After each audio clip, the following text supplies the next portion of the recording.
Alright guys, I wasn't planning on doing a video today. I'm probably just going to make this and post it tomorrow because I really wanted to take today from making videos and uploading them and anyway, Captain Logan and Vince did a video on the rating system, and I at least want to get this shot today because it's a subject that I really like. I really think action needs to happen on it. It's about the rating system, as you can probably see from the title above.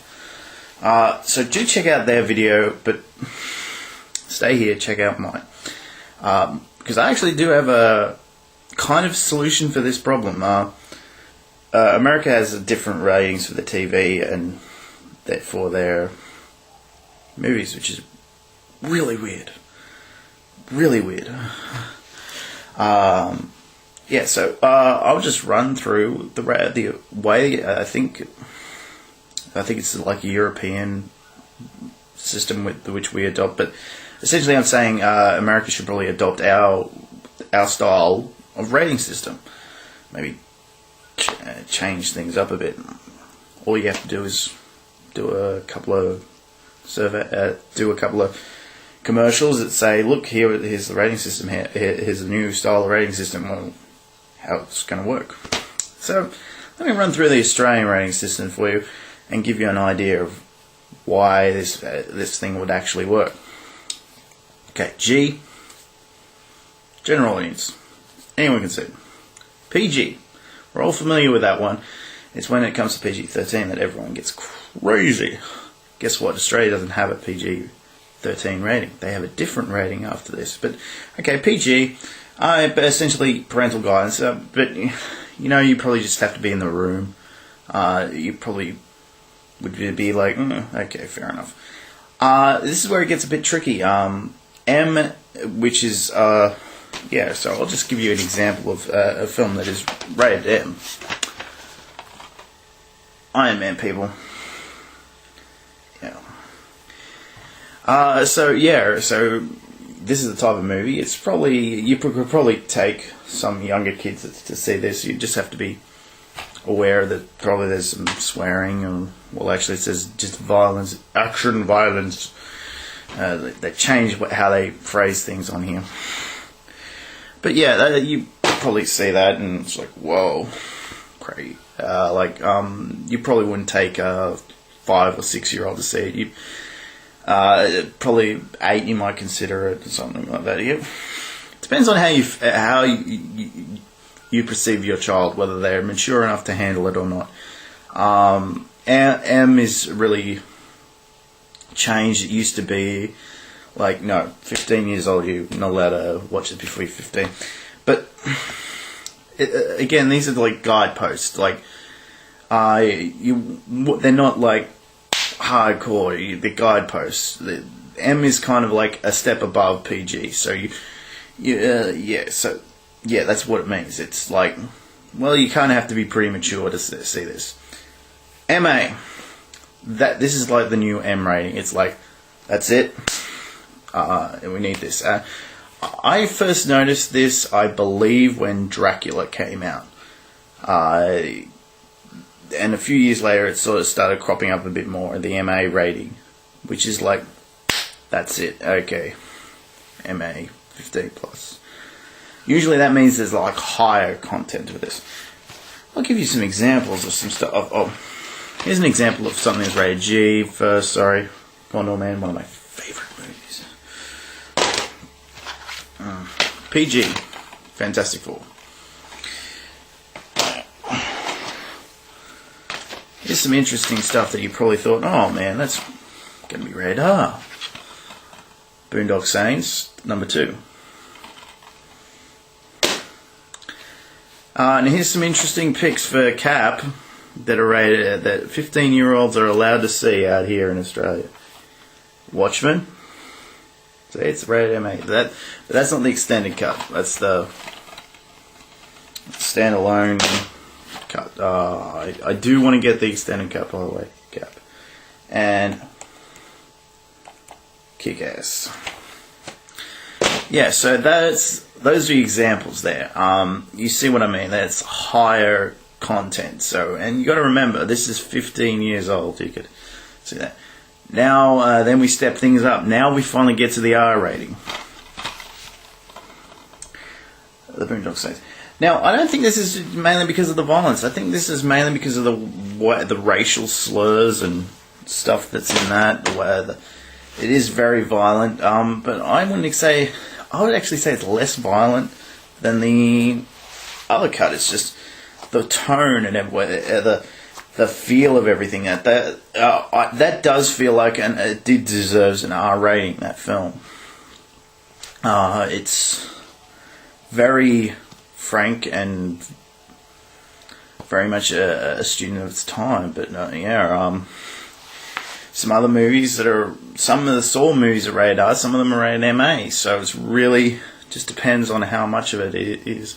There's some of them I feel deserve that R rating, and some of them I'm like, yeah, that's just on the edge of it. But when you consider something for a 13-year-old, it's very, very hard to understand what they're thinking. I think stepping it up to 15, I know it's only 2 years, but it's easier to figure out what a 15-year-old is thinking.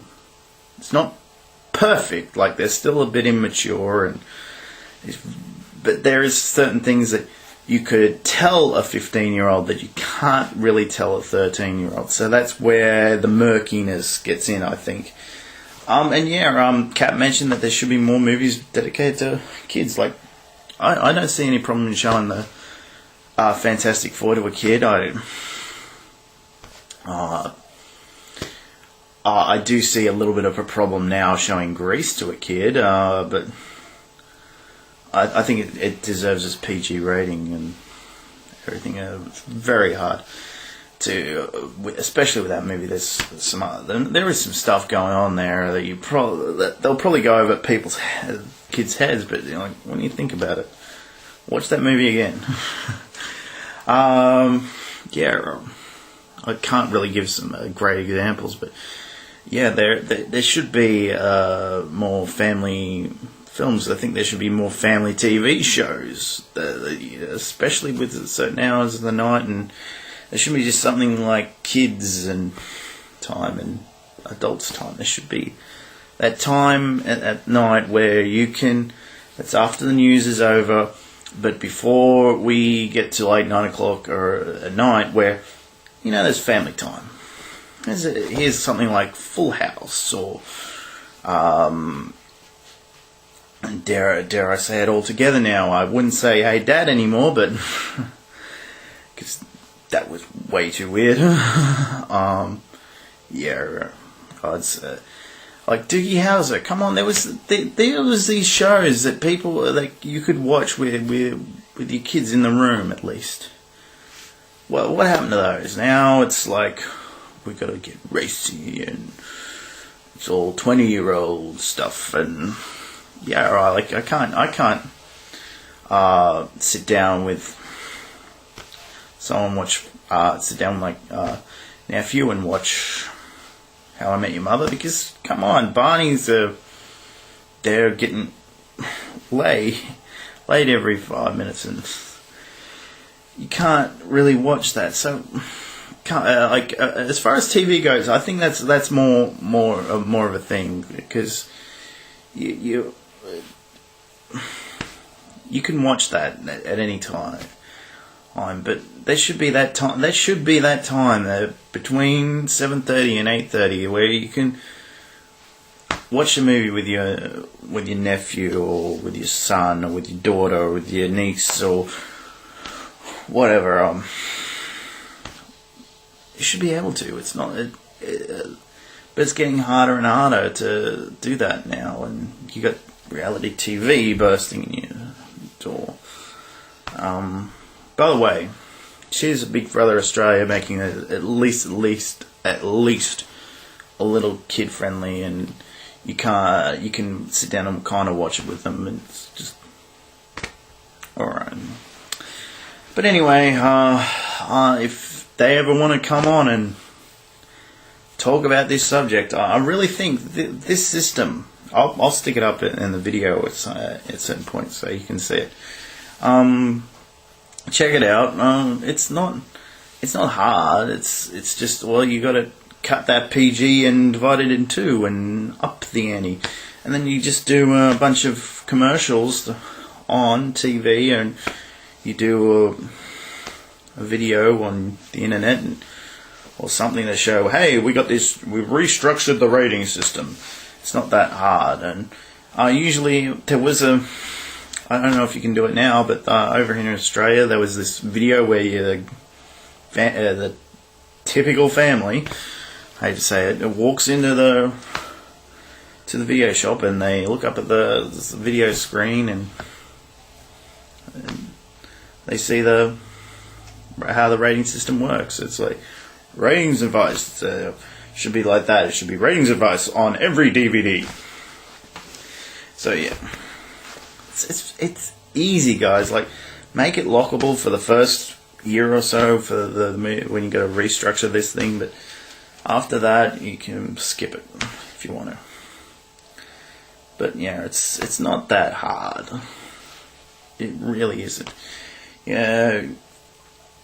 And there are reasons why I think this works, okay? Because, like I said, it's 13-year-olds. It's very hard to know how far they're educated. 15, it's fairly obvious that they've had some stuff happen. So, yeah. Anyway, thank you for listening. I am done now, and I will get off my soapbox. What? I'm not actually standing, I'm actually sitting down.